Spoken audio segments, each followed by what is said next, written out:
నమస్కారం RMK TV వార్తలకి స్వాగతం. నా పేరు సుమలత. న్యూస్ లో ముందుగా హెడ్లైన్స్.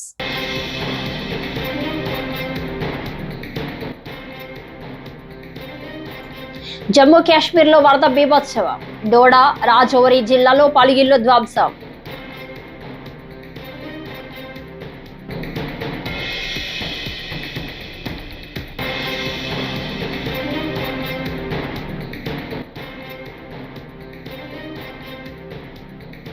శ్రీశైలం ఘటనపై MLA Budda hot comments.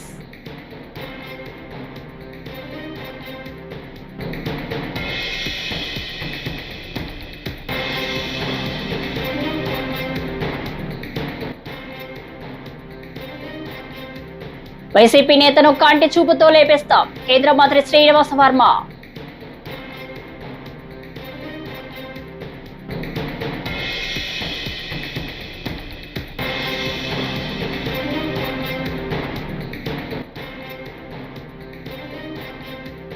TDR బాండ్ల కుంభకోణం. ఏఐఎస్ అధికారిపై వైకాపా నేత భూమన తీవ్ర ఆరోపణలు.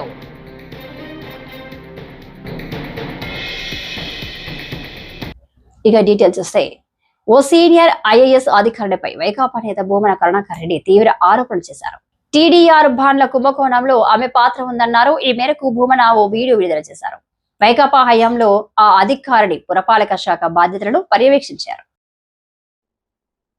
రాష్ట్రంలో ఉన్నటువంటి మంత్రులనందరినీ కూడా పూచిక పుల్లల్లాగా చూసేటువంటి అధికారిని, మరి తన శాఖకు ఇన్ఛార్జిగా ఉండేటువంటి మంత్రులనైతే లెక్క కూడా చేయనటువంటి అధికారిని,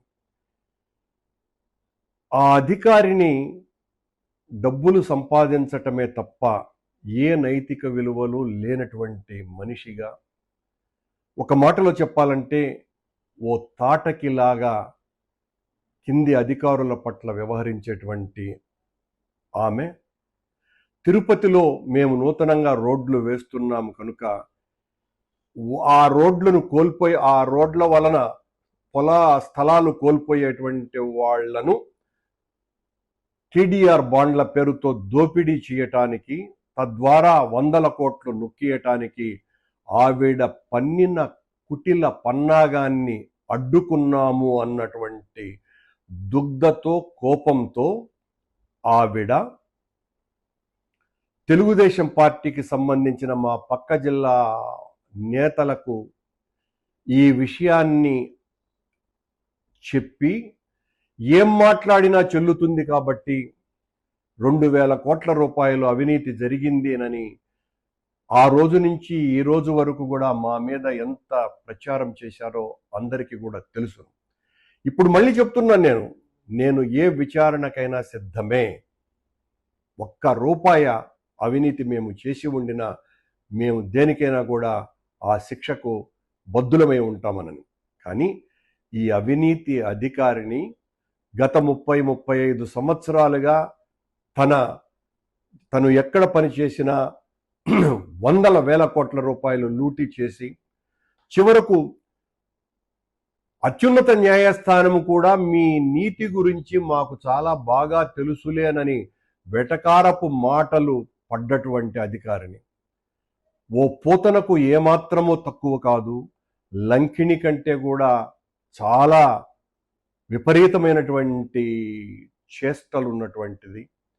ఆవిడ ధరించేటువంటి, రోజు ధరించే చీర ఖరీదు కనీసం అంటే 1,50,000 రూపాయలు. ఆమె చేసేటువంటి ఉద్యోగం ఏంటి, ఆమెకు వచ్చేటువంటి జీతం ఎంత, ఆవిడ ధరించేటువంటి చీరల ఖరీదు ఎంత, ఇవన్నీ కూడా నాకు చాలా స్పష్టంగా తెలుసును. రోజు 1,50,000 రూపాయలకు పైన విలువ చేసేటువంటి చీరలు ధరిస్తూ 50 లక్షల రూపాయల కంటే విలువైనటువంటి విగ్గులు ఆవిడకు దాదాపు 11 ఉన్నాయి. రోజు ఆ విగ్గులు ఒక్కొక్క రోజు ఒక్కొక్క విగ్గు ధరిస్తూ ఆవిడ దర్శనమిస్తూ ఉంటారు ఆఫీసులలో. ఆవిడ కింది స్థాయి అధికారులతో ఆవిడ అసలు భూమినే కొల్లగొట్టింది. జమ్మూ కాశ్మీర్ ను భారీ వర్షాలు కుదిపేస్తున్నాయి. స్థానికంగా ఆకస్మికంగా వరదలు విరుచుకుపడుతున్నాయి. ఈ క్రమంలోనే డోడా జిల్లాలో క్లౌడ్ బరస్ట్ కారణంగా 4 మృతి చెందారు. వరదల ధాటికి కిష్తవాడ్, డోడా, రాజౌరి జిల్లాల్లో పలు ఇళ్లు ధ్వంసమయ్యాయి. చినాబ్ నదిలో వరద ప్రమాద స్థాయికి చేరడంతో లోతట్టు ప్రాంతాలను వరద చుట్టుముట్టింది. వరద ప్రవాహానికి కిస్తువాడలోని ఓ బ్రిడ్జి ఒక్కసారిగా కుప్పకూలి నీట మునిగింది. తావి నదిలో వరద ప్రవాహం ప్రమాదకరంగా ఉండడంతో లోతట్టు ప్రాంతాల ప్రజలను అధికారులు అప్రమత్తం చేశారు. అల్లాహు అక్బర్ అల్లాహు అక్బర్ వసల్వా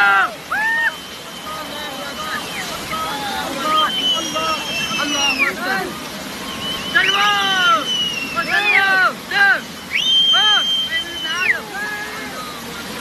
అల్లాహు అక్బర్ అల్లాహు అక్బర్ సల్వా ఫాసిల్ ఫాసిల్ ఫాసిల్ ఫాసిల్ అల్లాహు అక్బర్ అల్లాహు అక్బర్ అల్లాహు అక్బర్ అల్లాహు అక్బర్ అల్లాహు అక్బర్ ఖుదారహు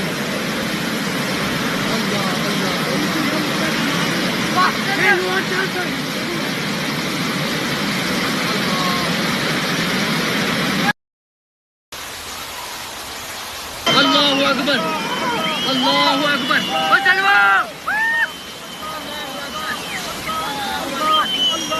అల్లాహు అక్బర్ సల్వా వసల్వా అల్లాహు అక్బర్ అల్లాహు అక్బర్ సల్వా ఫాసిల్ ఫాసిల్ ఫాసిల్ ఫాసిల్ అల్లాహు అక్బర్ అల్లాహు అక్బర్ అల్లాహు అక్బర్ అల్లాహు అక్బర్ అల్లాహు అక్బర్ ఖుదారహు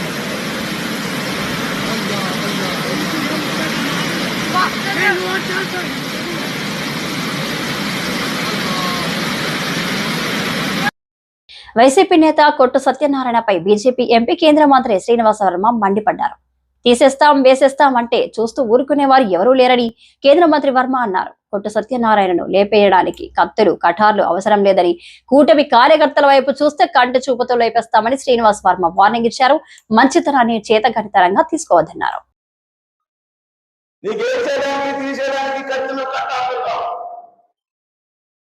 కానీ మీ కూటమి కార్యకర్తలు ఒక కన్నెత్తి చూస్తే నిన్ను కంటి చూపుతో లేపేస్తాం అనేటువంటి విషయాన్ని కంటి చూపుతో లేపేస్తాం అనేటువంటి విషయాన్ని సందర్భంగా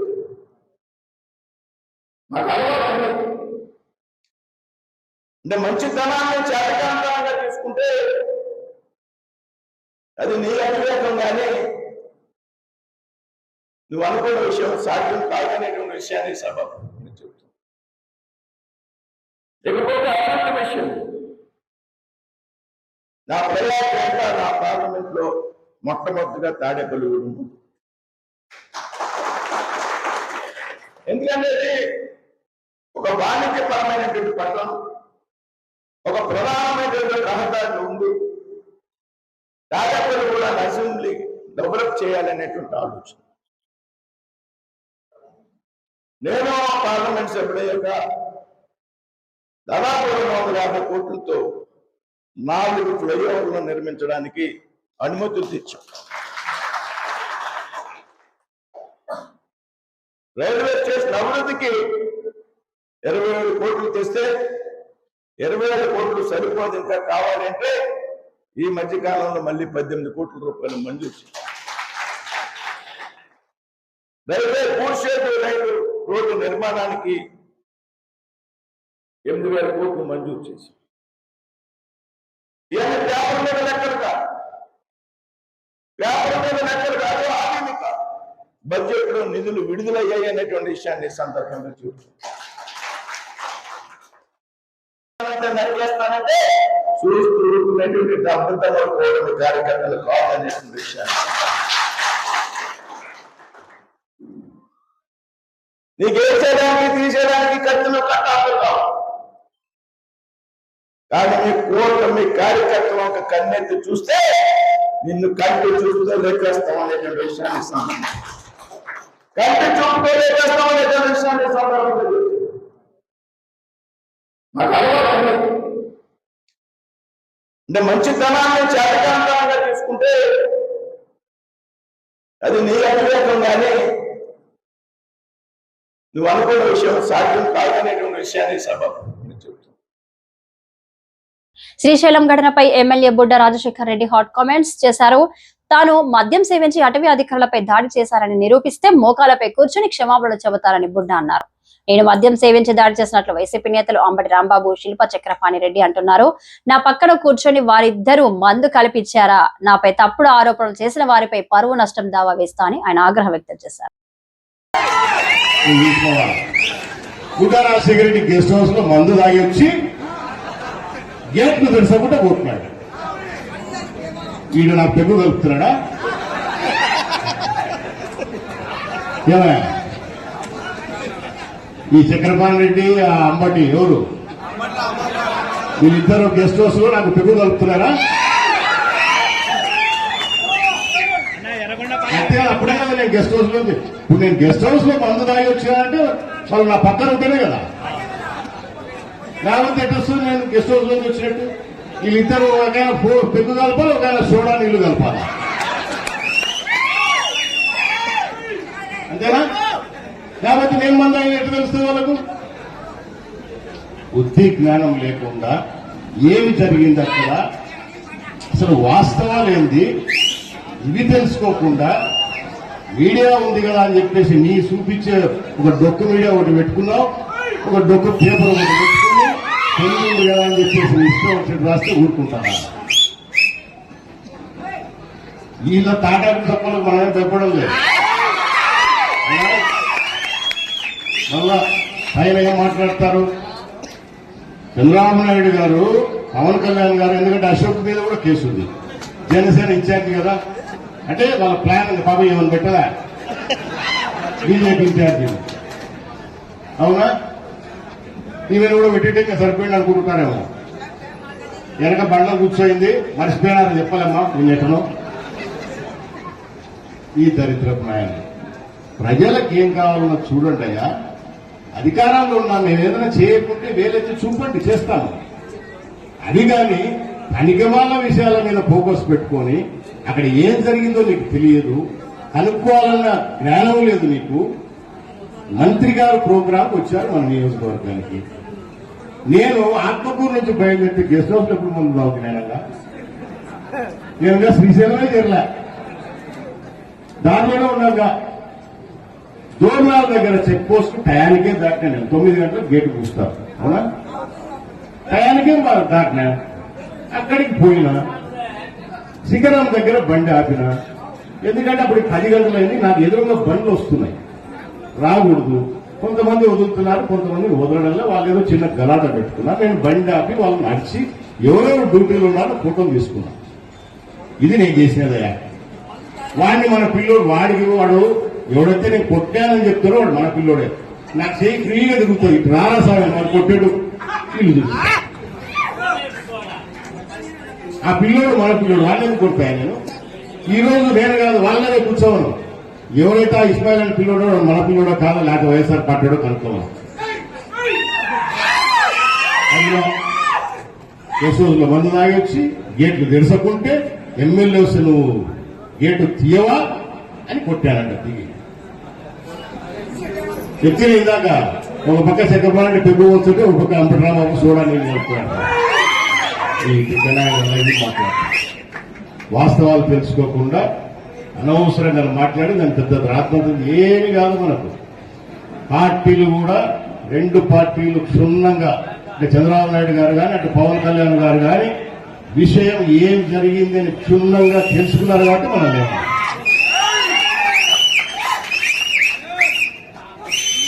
ఈ అన్నగారు ఇక్కడ విలేకరులు నిలబడినారా? ఎంతమంది ఉంటారా మీరు? ఎంతమంది ఉంటారు ఇక్కడ? ఆయన కూర్చున్నాడు. పోయిన ప్రభుత్వంలో చక్రపాణి సున్నిపేటలో పాణ్యం మాజీ ఎమ్మెల్యే జిల్లా వైఎస్ఆర్సీపీ అధ్యక్షుడు కాటసాని రాంభూపాల్ రెడ్డి టీడీపీ నాయకులపై మండిపడ్డారు. మంగళవారం ఓర్వకల్లు మండలం హుస్సేనాపురంలో మాట్లాడుతూ టీడీపీ కార్యకర్తలు వైసీపీ కార్యకర్తల మధు ఇంటిపై రాళ్లు విసిరిన ఘటనను ఖండించారు. ఇది కక్ష సాధింపు రాజకీయం అని పోలీసులు ఈ వ్యవహారంపై దృష్టి సారించి చర్యలు తీసుకోవాలని ఆయన డిమాండ్ చేశారు.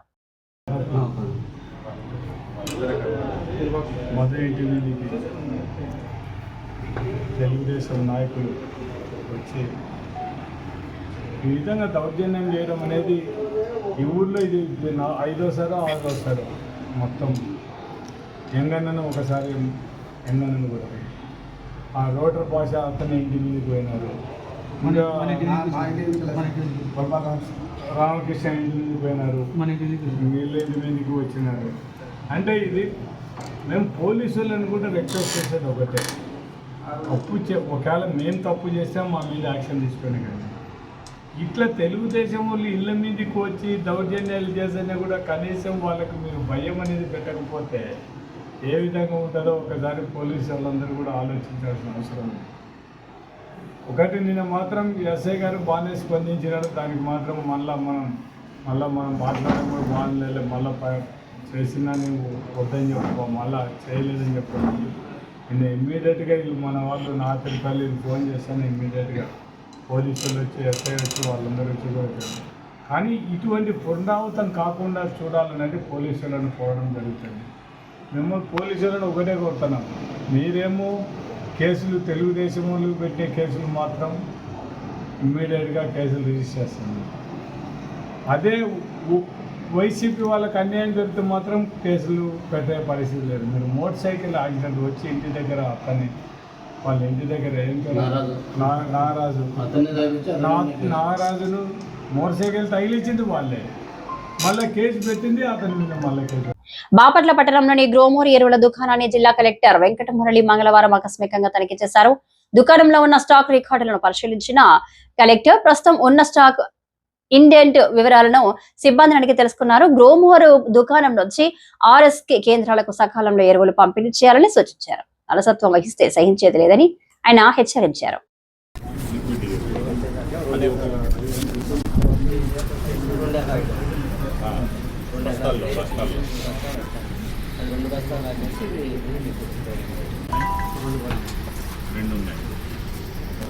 ఎక్కడెక్కడ ఉన్నాయి?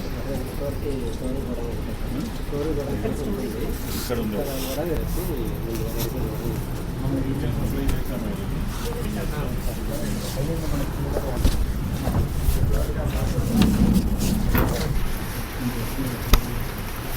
ఇది యూరియానా? మరి మిగతా పేజీలు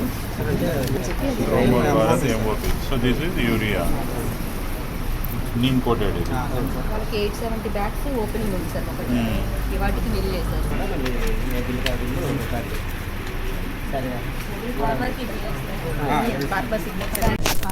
అంటే రీసెంట్గా వర్షాలు పడినాయి కదా సార్, మళ్ళీ రీసోయింగ్కి వెళ్ళడం వల్ల కొంచెం యూసేజ్ ఎక్కువ ఉంది సార్. సెకండ్ టైం రీసోయింగ్కి వెళ్ళడం వల్ల ఇంకా 120 tons వరకు ఇండియన్ పెట్టాం సార్, వస్తుంది. ఇప్పుడైతే మన దగ్గర 30 ఒక FPO ఉంది సార్, వాళ్ళకి ఒక్కరికే యూరియా 500.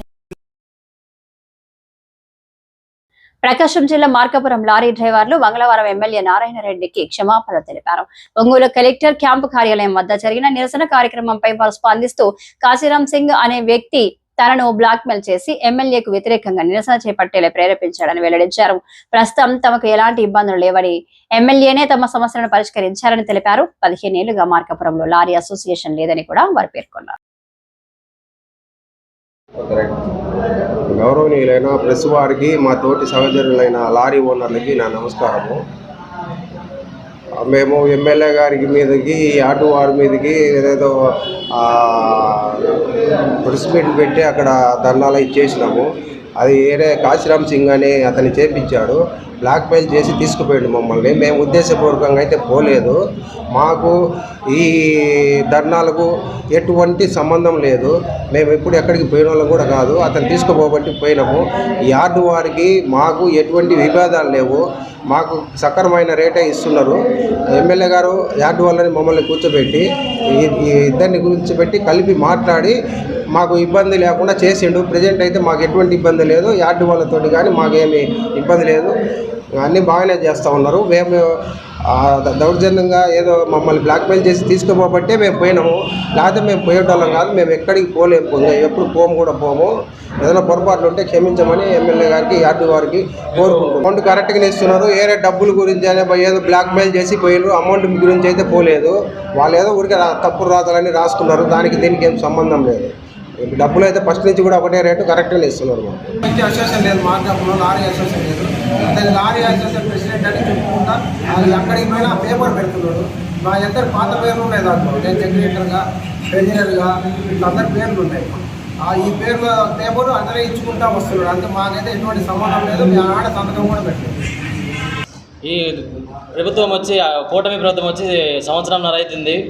మా లారీ వాళ్ళకి ఎటువంటి ఇబ్బంది లేకుండా యార్డు వారు సరసమైన ధరల ఇసుక మాకు టన్ను రేటు ఇస్తున్నారు, బాడిగ రేటు సహకరిస్తున్నారు, ఇబ్బంది ఏం లేదు. కానీ ఈ మధ్య వేరే కాశీరామ్ సింగ్ అని అసోసియేషన్ అనే చేటర్ ఒకటి స్లిప్ పెట్టి నేను అసోసియేషన్ లీడర్ని, ప్రెసిడెంట్ని అది అని చెప్పుకొని కలెక్టర్ ఆఫీసుల కాడ కానీ ఇంకో ఆర్టీఓ ఆఫీస్ దగ్గర కానీ ఇలా ధర్నాలు చేశాడు. అలాంటి అతన్ని చట్టపరంగా ఆయన చర్యలు తీసుకోవాలని మేము లారీ వాళ్ళని కోరుకుంటున్నాము. అందరికీ లారీ వాళ్ళందరికీ అసలు ఎక్కడ అసోసియేషన్ లేదు, 15 సంవత్సరాల నుంచి మార్కప్లోనే అసోసియేషన్ లేదు. కానీ అతను ఏదో యూనియన్ స్లిప్ ఒకటి తీసుకొచ్చి పెట్టి నేను ఆ లారీ ఓనర్ అసోసియేషన్ అని అందరినీ బెదిరించి తీసుకెళ్ళి కలెక్టర్ ఆఫీస్ దగ్గరికి తీసుకెళ్ళి ఈ మధ్య ఇలాంటివి జరిగినాయి.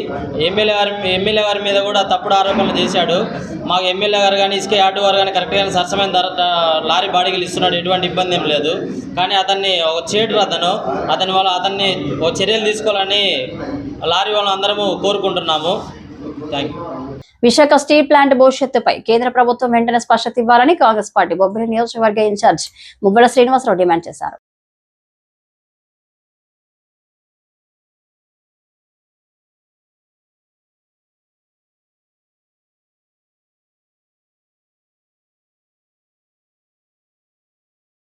కేంద్ర రక్షణ మంత్రి రాజ్నాథ్ సింగ్ విశాఖపట్నం పర్యటన సందర్భంగా స్టీల్ ప్లాంట్ అంశంపై కేంద్రం తప్పనిసరిగా సమాధానం చెప్పాలని, ముఖ్యంగా కేంద్ర హోంమంత్రి అమిత్ షా ఈ విషయంపై స్పష్టత ఇవ్వాలని ఆయన అన్నారు. ఈ డిమాండ్ స్టీల్ ప్లాంట్ ఉద్యోగులు, స్థానిక ప్రజలు ఆందోళన రేకెత్తిస్తుంది. విశాఖ స్టీల్ ప్లాంట్ పైన కేంద్ర ప్రభుత్వం తీసుకున్న నిర్ణయాలు ఏమిటో స్పష్టంగా ప్రజలకు తెలియపరచాలని చెప్పి సందర్భంగా డిమాండ్ చేస్తూ ఉన్నాం. మరి ఈరోజు కూటమి ప్రభుత్వం అధికారంలోకి రాకముందు స్టీల్ ప్లాంటు ప్రైవేటీకరణ జరిగేదే లేదని, మేము అడ్డుపడతామని చెప్పి ప్రగల్భాలు పలికినటువంటి నాయకులు ఈరోజు వాళ్ళ కుర్చీల కోసం, కేవలం అధికారం కోసం నాయకులు కేంద్ర ప్రభుత్వం నాయకుల కాళ్ళ కింద దూరిపోయి వాళ్ళకి ఊడిగం చేస్తున్నటువంటి పరిస్థితి. అందుకే కేంద్ర ప్రభుత్వం ధైర్యంగా నిర్ణయాలు తీసుకుంటా ఉంది. ఈ ఆంధ్రప్రదేశ్ నాయకులు నా కాళ్ళ కింద చెప్పులా ఉన్నారు, నేను చెప్పినట్టుగా వినాల్సిందే, లేకపోతే వాళ్ళు చాలా ఇబ్బందులు ఫేస్ చేయాల్సి వస్తుంది అని ధీమా వ్యక్తం చేస్తూ ఈరోజు ఆంధ్రప్రదేశ్లో ఉన్నటువంటి అనేక పరిశ్రమలను ప్రైవేటు వ్యక్తులకి దారాదత్తం చేసి వాళ్ళు పబ్బాన్ని గడుపుకుంటూ ఉన్నారు. మరి ఈ సందర్భంగా నేను ఒకటే కూటమి ప్రభుత్వాన్ని అడుగుతూ ఉన్నాను, మీరు ఎందుకు మాట్లాడడం లేదు? ఆ రోజు పవన్ కళ్యాణ్ గారు తొక్క తీస్తాం, తోలు తీస్తామని చెప్పి పెద్ద పెద్ద సినిమా డైలాగులు కొట్టారు కదా.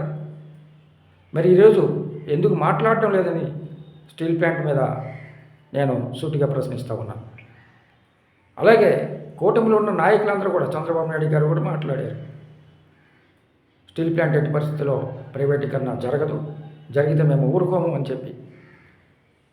మరి అది విని విశాఖపట్నంలో ఉన్నటువంటి ఎంపీ గారికి దాదాపు 75,000 ఓట్ల మెజార్టీతో గెలిపించినటువంటి ఎంపీ, అలాగే రాష్ట్రంలో మీకు ఇచ్చినటువంటి బలం అంతా తీసుకెళ్ళి ఆ మోడీ గారి చెప్పుల కింద, కాళ్ళ కింద తాకట్టు పెట్టి మీరు ఆంధ్రప్రదేశ్ని సర్వనాశనం చేయడం ఎంతవరకు సమంజసం అని చెప్పి సందర్భంగా ప్రశ్నిస్తూ ఉన్నాం. మీరు అడగండి, మీరు ఎక్కడ అడిగిన దాఖలాలు లేవు. కేంద్ర రాష్ట్ర ప్రభుత్వాలు ఇటువంటి నిర్ణయాలు తీసుకుని ఆంధ్రప్రదేశ్ని నాశనం చేస్తే ఊరుకునే ప్రసక్తి లేదు. మేము ప్రాణాలు తెగించేనని చెప్పి ఉక్కు పరిశ్రమను కాపాడుకుంటామని చెప్పి సందర్భంగా తెలియజేస్తూ సెలవు తీసుకుంటామన్నాను. నా పేరు మువ్వల శ్రీనివాసరావు, జిల్లా అధికార ప్రతినిధి, అలాగే బొబ్బిలి నియోజకవర్గ ఇన్ఛార్జ్. నమస్కారం. నెల్లూరు ఇందుకూరుపేట మైపాడుపాలెంలో విషాద ఘటన జరిగింది. ఆదిశేషయ్య మరో 4గురితో కలిసి సముద్రంలో వేటకు వెళ్లాడు.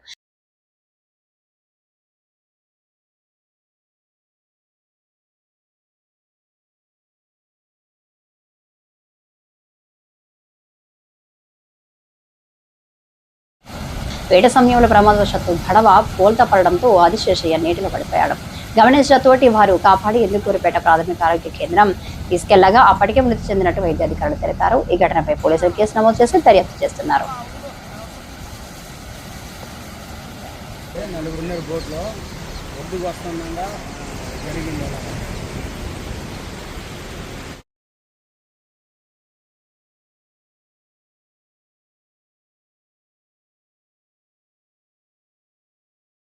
నా పేరు ప్రసాద్, ఉప్పూరు ప్రసాద్. మేము నలుగురు ఏటకెళ్ళాము. ఏటకెళ్ళి వస్తాంగానే ఇక్కడ పడవ తిరగబడిపోయింది. తిరగబడేది ఏదబ్బా చూసినప్పుడు మా వాడు నెల పడిపోయినాడు. తీసుకొని హాస్పిటల్ ప్రభుత్వ హాస్పిటల్ తీసుకుపోయినా, గవర్నమెంట్ హాస్పిటల్. వాళ్ళ కాడ ప్రాణం పోయిందన్నప్పుడు మళ్ళీ తీసుకొచ్చేస్తాం. ఏమీ లేని వాళ్ళని బేతవాళ్ళని కానీ అదే ప్రశాంతమ్మ, అదే ప్రశాంత్ రెడ్డి అమ్మ గారు అందరికీ సహాయ చేయాలని కోరుకుంటున్నాం. నలుగురు బోట్లో నలుగురు వెళ్ళాము. వస్తున్నాక బోటు తిరగబడిపోయింది. దాంట్లో ఆదిశేషయ్య ఆయన బ్రతుకుతున్నాడని హాస్పిటల్కి తీసుకెళ్ళాము. అతను హాస్పిటల్కి పోతే చనిపోయిన ఇందుకూరు గారు తీసుకెళ్ళాము, గవర్నమెంట్ హాస్పిటల్కి. అతను చనిపోయాడు అని చెప్పారు. ఎక్కడ ఇంటికి తీసుకొచ్చేసాము. ఆ కుటుంబం అయితే మరీ పేద కుటుంబం.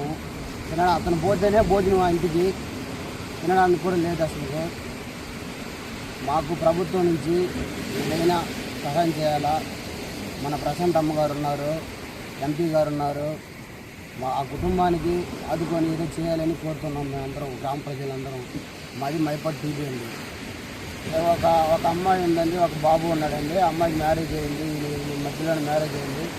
ఆ అమ్మాయి బాధ్యత కూడా ఏం తీరలేదు అతనికి. అతనేమో బాధ్యత చనిపోయాడు. ప్రభుత్వం ఆదుకోవాలని కోరుకుంటున్నామండి. ఈ వార్తలు ఇంతటితో సమాప్తం. నమస్కారం.